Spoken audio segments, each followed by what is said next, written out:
Everyone, welcome to Study of Education. I am Supta Trivedi and I am going to discuss about Atal ranking and NIRF ranking done by the Indian Education Ministry. Our lecture going to be in both Hindi and English. Okay.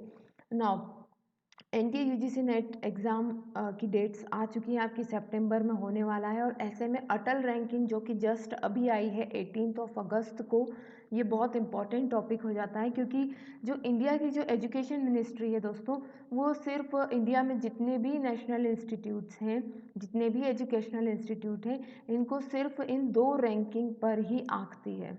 Okay. So these two are very important area of your higher education section. So let's start discussing about it. Atal ranking of institution on innovation achievements. ठीक है, ये इसका short form यहाँ पर दिया हुआ है. तो ऐसे इंडिया के ऐसे हायर एजुकेशनल इंस्टीट्यूशंस जो कि अपने आप में इनोवेटिव वर्क करते हैं. अब इनोवेटिव वर्क इन्होंने अलग अलग 6 कैटेगरी दी है. 6 पैरामीटर के अकॉर्डिंग ये देखते हैं कि ये इंस्टीट्यूट इनोवेटिव है या नहीं है. कौन कौन से इनोवेटिव अचीवमेंट्स इन्होंने एक पर्टिकुलर ईयर में अचीव किए हैं. ठीक है, तो बेसिक्स क्या है इसके. 18 अगस्त 2020 को ये अभी रिलीज़ किया है. किन्होंने किया है? हमारे जो vice president, honourable vice president Venkaiah Naidu ji ने किया है.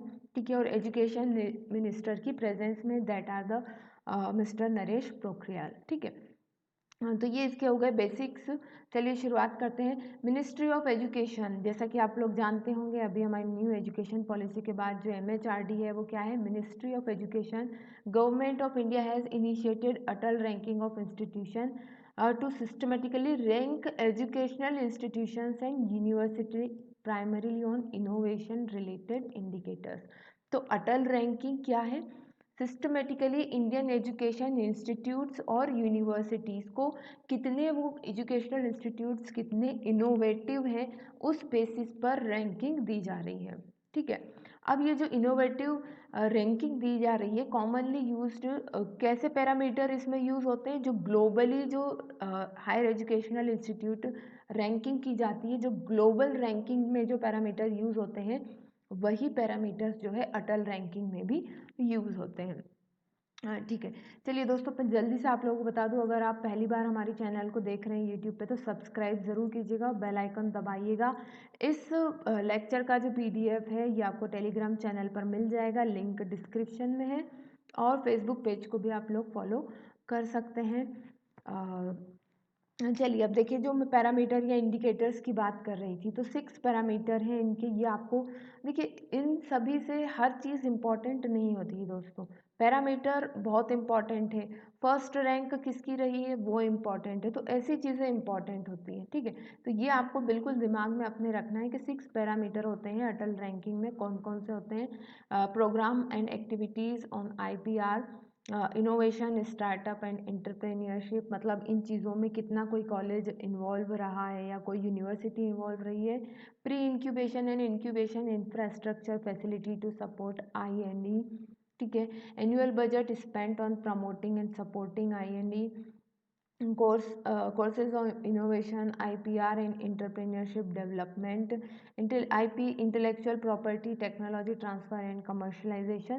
तो ये 6 पैरामीटर है और टोटल वेटेज कितना होता है? 100 होता है. 100 मार्क्स में से जो है मार्क्स कितने कोई कॉलेज अटेम्प्ट करता है वो डिपेंड करता है, फिर उनकी उस हिसाब से रैंकिंग बनती है.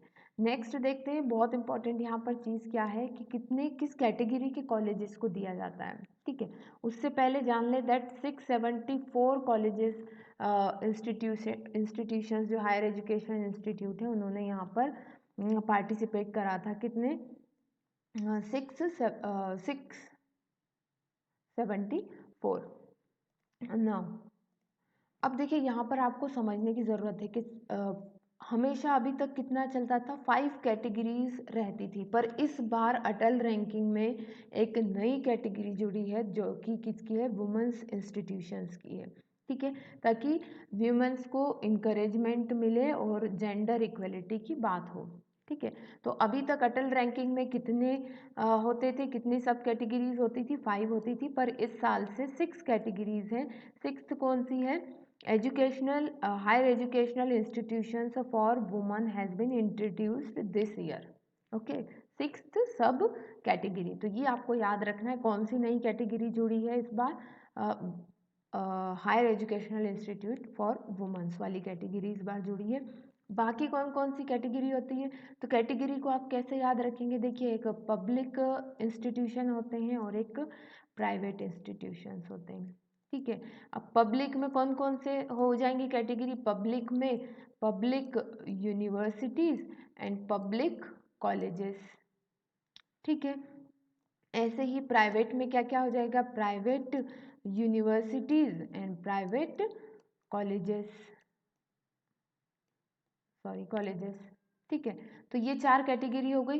फिफ्थ सब कैटेगरी कौन सी होती है, इंस्टीट्यूट ऑफ नेशनल इम्पोर्टेंस। इन सब पर जो है हम लोगों ने वीडियो बनाए हुए हैं, कितनी यूनिवर्सिटीज़ है ये भी हमने लेटेस्ट अभी डिस्कस किया हुआ था। जितने भी हायर एजुकेशन से रिलेटेड वीडियोस हमने अभी लेटेस्ट बनाए हैं उसकी लिंक आपको डिस्क्रिप्शन में मिल जाएगी, आप वो देख सकते हैं। तो दो कैटेगरी ये हो गई, दो कैटेगरी प्राइवेट की हो गई, एक इंस्टीट्यूट ऑफ नेशनल इम्पोर्टेंस हो गए, और सिक्स्थ कैटेगरी ये जो वुमेन्स एजुकेशन वाली जुड़ी है, ठीक है।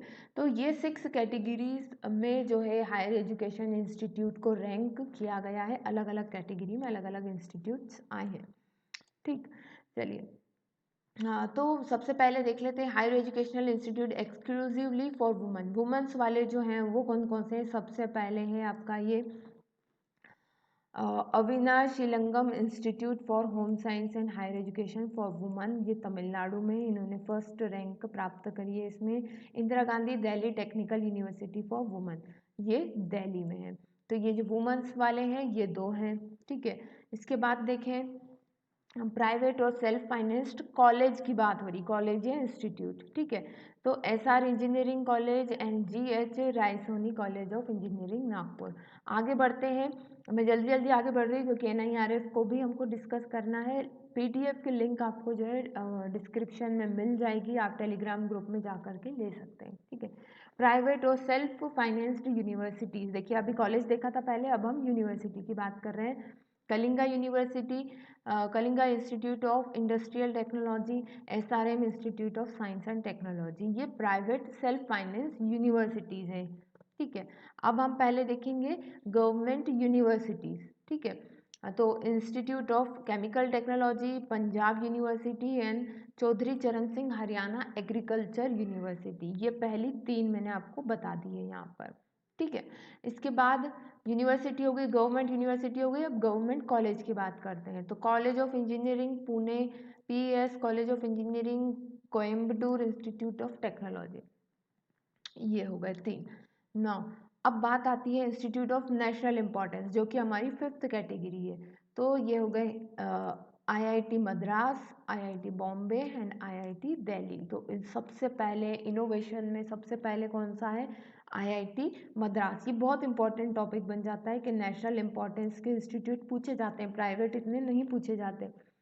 नेशनल इम्पोर्टेंस के जो इंस्टीट्यूट हैं उनमें से सबसे इनोवेटिव अचीवमेंट वाला इंस्टीट्यूट कौन सा है, आईआईटी मद्रास, ठीक है। नाउ नेक्स्ट आता है हमारा national institutional ranking framework NIRF, जो कि कब रिलीज़ हुआ था, इसका रिपोर्ट 11 जून 2020 को हुआ है, और हमारे एजुकेशन मिनिस्टर जो हैं उनकी प्रेजेंस में ये हुआ था। अब एनआईआरएफ के बारे में थोड़ा जान लें। एनआईआरएफ कब से शुरू हुआ है, 2015 से शुरू हुआ है, और उस समय कौन थी हमारी एजुकेशन मिनिस्टर, श्रीमती स्मृति जुबिन ईरानी जी जो है हमारी एजुकेशन मिनिस्टर थी, ठीक है। तो 2015 से ये स्टार्ट हुआ है। इसके पैरामीटर्स क्या हैं, किन पैरामीटर्स पर जो है एनआईआरएफ रैंकिंग दी जाती है, ठीक है। तो ये 5 पैरामीटर्स हैं, इनके डिटेल में देखिए यहाँ पर दिया हुआ है। टीचिंग लर्निंग रिसोर्सेज कैसे हैं किसी इंस्टीट्यूट के, हायर एजुकेशनल इंस्टीट्यूट के, ओके। तो स्टूडेंट स्ट्रेंथ कितनी है, इंक्लूडिंग डॉक्टरल स्टूडेंट्स कितने हैं वहाँ पर, फैकल्टी स्टूडेंट रेशो क्या है, कितने बच्चों पर कितनी फैकल्टीज़ हैं, combined metric for faculty with PhD and experience, financial resources and their utilisation, किस तरीके के फाइनेंशियल रिसोर्सेज हैं और उसको किस तरीके से वो यूज़ करते हैं, फिर रिसर्च एंड प्रोफेशनल प्रैक्टिस को देखते हैं, कितने पब्लिकेशंस उस इंस्टीट्यूट से निकल रहे हैं, combined metric quality of publications, ठीक है, ये सारी चीज़ें यहाँ पर देखी जाती है। ग्रेजुएशन आउटकम कितना है, एक साल में कितने बच्चे वहाँ से पास होकर के निकल रहे हैं ग्रेजुएशन लेवल पर, फिर पीएचडी लेवल पर कितने निकल रहे हैं। आउटरीच एंड इंक्लूसिविटी, कितने परसेंटेज स्टूडेंट जो है अदर स्टेट से हैं, कितने परसेंटेज ऑफ वुमेंस हैं वहाँ पर। Economically and socially challenged students कितने हैं, फिजिकली चैलेंज्ड स्टूडेंट कितने हैं, है ना। परसेप्शन रैंकिंग क्या है वहाँ की, फिर प्रियर परसेप्शन क्या है। देखिए दोस्तों, ये जो NIRF है, ये जितने भी इंस्टीट्यूट है हायर एजुकेशन इंडिया में उन सबको दी जाती है। तो इसमें अलग अलग तरीके की रैंकिंग होती है। एक ओवरऑल रैंकिंग है इसमें, और फिर स्पेसिफिक स्ट्रीम वाइज है, जैसे लॉ की हो जाएगी, मेडिकल की हो जाएगी, इंजीनियरिंग की हो जाएगी, ठीक है। तो अब इसमें से इम्पॉर्टेंट आप लोगों के लिए क्या बनता चला जा रहा है, ओवरऑल आपको पता होना चाहिए, प्लस फिर आप किस फील्ड के हैं, है ना। सबसे अच्छी यूनिवर्सिटी कौन सी है ये भी बात है इसमें, और सबसे अच्छा कॉलेज कौन सा है, फिर लॉ का सबसे अच्छा कॉलेज कौन सा है, लॉ का सबसे अच्छा मेडिकल कॉलेज कौन सा अच्छा है, इंजीनियरिंग कॉलेज, आर्किटेक्चर, ऐसे अलग अलग कैटेगरी यहाँ पर दी हुई है। सब कुछ है यहाँ पर, मैं आपको वन बाय वन बताती चली जाती हूँ। तो ओवरऑल जो इंडिया रैंकिंग है उसमें सबसे अच्छा इंस्टीट्यूट कौन सा है, IIT मद्रास है, जो कि चेन्नई तमिलनाडु में है, ठीक है। उसके बाद IIS है, that is the Indian institute of science, जो कि बेंगलुरु कर्नाटक में है। और थर्ड है IIT दिल्ली, जो कि न्यू दिल्ली दिल्ली में है, ठीक है। तो ये ओवरऑल रैंकिंग हो गई इंडिया के सबसे अच्छे 3 कॉलेज, ठीक। Now India ranking 2020 university, India की सबसे अच्छी 3 यूनिवर्सिटीज़ कौन सी हैं, तो Indian institute of Science that is Bengaluru, Jawaharlal Nehru University that is in New Delhi, Banaras Hindu University. तो अगर आपसे पूछा जाता है कि according to NIRF best university कौन सी है इंडिया की, तो that is the Indian institute of Science Bengaluru Karnataka, ठीक है, इस तरीके से। अब अगर हम देखें कॉलेज, कॉलेज कौन सा सबसे अच्छा है, तो सबसे अच्छा कॉलेज है मिरांडा हाउस दिल्ली में, लेडी श्री राम कॉलेज जो कि वो भी दिल्ली में है, हिंदू कॉलेज जो कि दिल्ली में है। तो ये फर्स्ट 3 बेस्ट कॉलेजेस हैं इंडिया के। नाउ इंडिया रैंकिंग इंजीनियरिंग में सबसे अच्छा कॉलेज कौन सा है, तो वो हो गया आपका Indian institute of technology Madras, फिर दिल्ली, फिर बॉम्बे, ओके।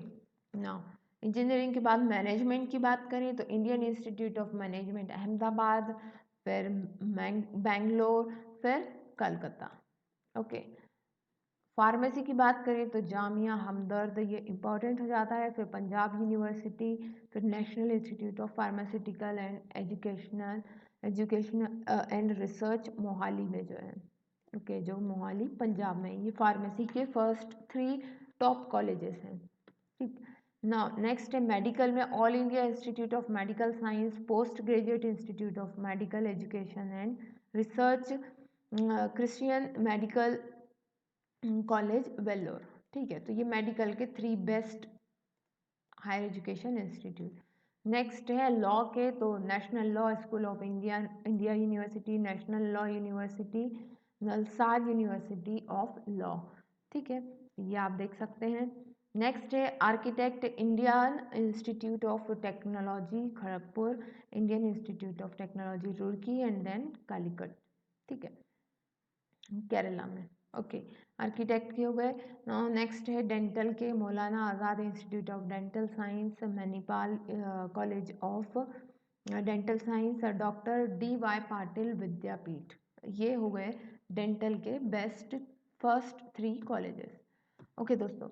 तो ये था हमारा आज का वीडियो। होप, और इन 2 के अलावा दोस्तों आपको और कुछ पढ़ने की ज़रूरत नहीं है एजुकेशनल रैंकिंग के लिए, ओके। होप आप लोगों को पसंद आया होगा। वीडियो पसंद आया तो लाइक शेयर कमेंट ज़रूर कीजिएगा। फिर जल्दी मिलते हैं नेक्स्ट वीडियो में, तब तक के लिए best of luck and bye.